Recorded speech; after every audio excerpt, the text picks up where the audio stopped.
बिस्मिल्लाहिर्रहमानिर्रहीम। नाज़रीन, programme current affair के साथ आपका मेज़बान सैयद आसिफ अली हमदानी हाज़िर खिदमत है। नाज़रीन, आज कौमी असम्बली का इजलास बिलाखिर स्पीकर जो है वो परवेज़ अशरफ की एडवाइस पे मुनक़िद हुआ और तमाम मेंबरान असम्बली ने आज हलफ उठा लिया। नवाज शरीफ आज 7 साल बाद असम्बली के अंदर आए। जब वो दस्तखत कर रहे थे तो एक तो शदीद पीटीआई के नामजद जितने भी यहाँ उम्मीदवार जो जीत के पहुंचे हैं उनकी बड़ी तादाद जो है वो असम्बली के अंदर थी और उन्होंने हंगामा आराई की। नवाज शरीफ के खिलाफ नारेबाजी की गई और एक बोतल भी उठा के मारने की कोशिश की गई। मौलाना फजलुर रहमान 6 साल बाद असम्बली के अंदर पहुंचे और उनको फूलों का दस्ता दिया गया। महमूद खान अचकज़ई भी आज असम्बली के अंदर मौजूद थे, उन्होंने भी हलफ उठाने वालों में से वो भी थे। आज एक नया एहतजाज का तरीका इख्तियार किया गया कि जितने भी पीटीआई के जो मेंबरान असम्बली हैं वो जब हाजिरी रजिस्टर पे हाजिरी लगा रहे थे तो वो सब ने जो है वो इमरान खान की तस्वीर उठाई थी और वो वहां आके दस्तखत के साथ कौन बचाएगा पाकिस्तान, इमरान खान सारा दिन ये असम्बली के अंदर नारे गूंजते रहे। असद कैसर, बैरिस्टर गोहर, शहरयार आफरीदी और बाकी जितने सरकर्दा जैन कुरैशी, इन्होंने बाकायदा इमरान खान की तस्वीर से मुशाबहत मास्क बनवाए हुए थे और खवातीन भी कुछ थी, उन्होंने भी वो इमरान खान की तस्वीर वाले मास्क पहन के वो असम्बली के अंदर आए और हर तरफ उन्होंने ये कोशिश की कि इमरान खान ही नजर आए। और जो आज गैलरी के अंदर से भी नून लीग के काफी सारे कारकुनों को वहां इकट्ठा किया गया था, उन्होंने ऊपर से हंगामा आराई की और वो घड़ी चोर के नारे लगाते रहे।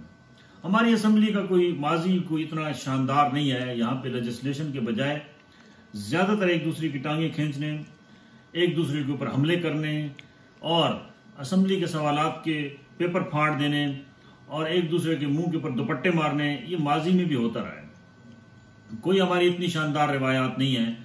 आज भी वही तसलसल जो है वो जारी रहा और कोई नजर नहीं आ रहा है कि कोई इनके अंदर शर्म हो, कोई हया हो। और खुसूसी तौर पे वो लोग जो अपनी सीटें हार के इंजीनियर तरीके से इलेक्ट हो के आए हैं, वो बेशर्मी और हठधर्मी के साथ उन्होंने आज कुरान पाक, एक किस्म का समझ लो कि हलफ का मतलब होता है कि कुरान पाक उठाना, उन्होंने उठा के ये ऐद किया जी कि हम मुल्क व कौम की खिदमत करेंगे और जनाब हम इस्तेहकाम पाकिस्तान के लिए काम करेंगे। भाई आप क्या इस्तेहकाम पाकिस्तान के लिए काम करेंगे? आपको अवाम, हल्का अवाम ने रिजेक्ट किया है और आप जबरदस्ती जो है वो मुसल्लत हुई हैं और आप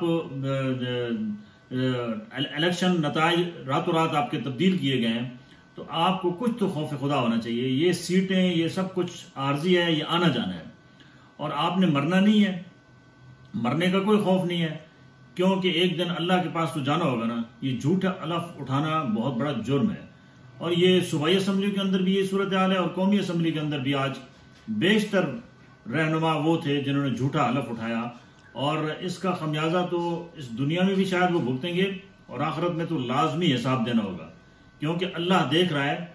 अल्लाह से कोई चीज पोशीदा नहीं है। ये हमारी खाम ख्याली है कि हम शायद छुप छुपा करके 2 नंबर तरीके से कोई काम अगर करते हैं तो हम बहुत होशियार हैं या हमारे हाथ बहुत ऊपर तक हैं। ये ऊपर वाले हाथ जो हैं ये अल्लाह के पास ही जाने हैं। और ये बात याद रखें कि जिस तरीके से ये इलेक्शन चुराया गया, माजी में कोई इस तरीके से इलेक्शन नहीं चुराया गया और अभी तक बहुत सारी सीटों के ऊपर केसेस जो हैं वो अल्तवा के शिकार हैं।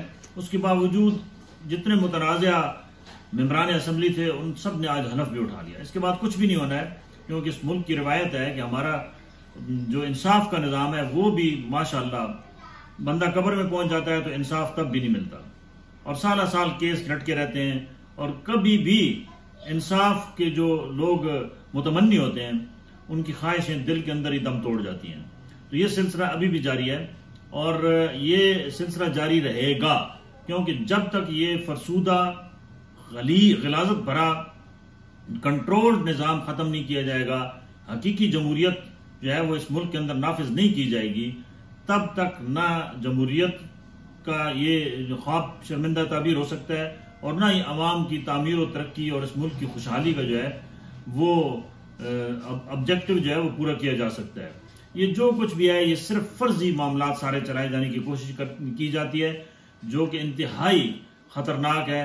अगर बिलफर्ज ये मेंबरान असम्बली अभी हलफ उठा लेते हैं और सुप्रीम कोर्ट क्या पता उसका ज़मीर जाग जाए और वही ये कहें कि ये जितनी सीटें लोग गलत तरीके से जीत के आए हैं उसमें मिनिस्टर भी होंगे और उसमें मेंबरान असम्बली भी होंगे, तो वो उनको कलअदम उनके इलेक्शन को करार दे और जो वोट गलत तरीके से डाले गए हैं वो दुरुस्तगी कर दी जाए, तो मुझे बताएं कि ये फिर इस हलफ की पासदारी कहाँ रहेगी और ये फिर लोग किस तरीके से मुंह दिखाएंगे, कौम को किस तरीके से अपने हल्का अवाम को मुंह दिखाएंगे। अल्लाह करे कि ये इस दफ़ा इनका पर्दा चाक हो। जिस बेशर्मी और जिस जो है वो चोर दरवाजे से ये इक़्तिदार में आते हैं, ये इस दफ़ा ख़त्म होना चाहिए, क्योंकि ये इनसे मसाइल बढ़ेंगे, मसाइल हल नहीं होंगे। शहबाज शरीफ बैरका परसों जो है वो 2 तारीख को कल स्पीकर और डिप्टी स्पीकर का इंतखाब होना है और हफ्ते वाले दिन 2 मार्च को वज़ीर आज़म की जो है वो कागजात नामजदगी दाखिल होंगे और 3 मार्च यानी बरोज़ अतवार वज़ीर आज़म जो है वो मुंतखब हो जाएगा और यकीनन इस वक्त जो सूरत हाल बना दी गई है उसमें वाज़ेह नज़र आ रहा है कि शहबाज शरीफ भारी अक्सरियत से वोट लेकर कामयाब होंगे और वही वज़ीर आज़म होंगे और वो हलफ उठाएंगे। इस तरीके से फिर कैबिनेट का ऐलान सोमवार मंगल तक होगा, शेड्यूल जारी कर दिया गया है और साथ ही साथ सदर पाकिस्तान के इंतखाब के लिए भी कल शेड्यूल जारी किया जा रहा है और जल्द ही सदर पाकिस्तान का इंतखाब भी रमज़ान से पहले पहले हो जाएगा। ऊपर जरदारी साहब बैठेंगे, नीचे शहबाज साहब होंगे और जो कल एक दूसरे को घसीट रहे थे वो अब अवाम को घसीटेंगे। अल्लाह करे कि इस दफ़ा वो तब्दीली ले आएँ और अवाम को रिलीफ दें। बहुत शुक्रिया, अपने किरदार वाले लोगों का ख्याल कीजिए।